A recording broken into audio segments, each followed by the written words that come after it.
Hello everyone, নমস্কার সবাইকে আমার ব্লগে অনেক বেশি স্বাগতম। আশা করি সবাই ভালো আছো আর আমিও অনেক ভালো আছি। অনেক দিন হলো তোমাদের সাথে কোনো ব্লগ ভিডিও শেয়ার করা হচ্ছে না, তো ভাবলাম আজকে এই ব্লগ ভিডিওটা শেয়ার করি।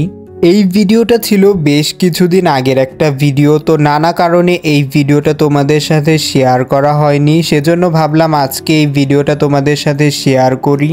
ভিডিও দেখে তো তোমরা অবশ্যই বুঝে গেছো যে আমি কোথায় ঘুরতে এসেছি, আর এটা ছিল লালবাগ কেল্লা।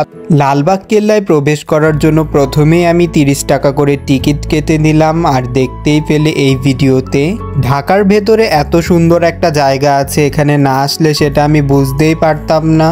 এই লালবাগ কেল্লায় আসার আমার কোনো প্রকারই ইচ্ছে ছিল না, বন্ধুর রিকোয়েস্টে এখানে ঘুরতে এসেছি, কেননা আমি আহসান মঞ্জিলে ঘুরতে যেতে চেয়েছিলাম। তো সত্যি কথা বলতে লালবাগ কেল্লায় আসার পর জায়গাটা বেশ সুন্দর ছিল, আর এখানে আসার পর আমার মনে হচ্ছিল যে আমি ইন্ডিয়াতে কোথাও ঘুরতে এসেছি, কেননা ভিডিওতে তোমরা দেখতেই পারবে ভিডিওগুলো কতটা সুন্দর হয়েছে। আর লালবাগ কেল্লার সৌন্দর্য এক কথায় অসাধারণ ছিল। লালবাগ কেল্লার নিচে ঘোরাঘুরি করার পর এখন হচ্ছে আমরা সিঁড়ি দিয়ে কেল্লার একটু ওপরে চলে যাচ্ছি, মানে ওপর থেকে কেল্লার ভিউটা দেখার জন্যই মূলত ওপরে আসা। আর এই দিকে সিঁড়ি দিয়ে উপরে ওঠার সময় আমার বেশ ভালো লাগছিল, কেননা পুরনো দিনের এই জায়গাগুলোতে ঘুরতে আমার বেশ ভালো লাগে। তোমাদের কাছে কেমন লাগে অবশ্যই কিন্তু কমেন্ট করে জানিও। ওপরে প্রচণ্ড গরম আর রোদ ছিল, তো ফাইনালি ভিউটা দেখার পর তাড়াতাড়ি করে আমরা নিচে যাই। আর এখন হচ্ছে নিচে নামার সময় একটু পাহাড়ের মতো ছিল, সেটা বেয়ে আমরা নিচে নেমেছি, সিঁড়িটা ব্যবহার করিনি। তো নিচে নামার পর ফাইনালি আবারও নিচের ভিউগুলো ঘুরে ঘুরে দেখছিলাম, অনেক সুন্দর ছিল।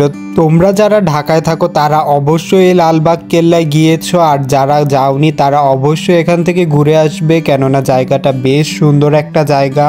তো এরপর আবার আমি রিলসের জন্য কিছু শর্ট ভিডিও নিচ্ছিলাম। আজকে লালবাগ কেল্লায় ঘুরে আমার বেশ ভালো লেগেছে, কেননা জায়গাটা সত্যি অনেক সুন্দর ছিল। আর তোমাদের কাছে জায়গাটা কেমন লাগলো অবশ্যই ভিডিওতে কমেন্ট করে জানাবে। দেখা হচ্ছে তোমাদের সাথে পরবর্তী কোনো ভিডিওতে। So tata, bye bye, take care everyone.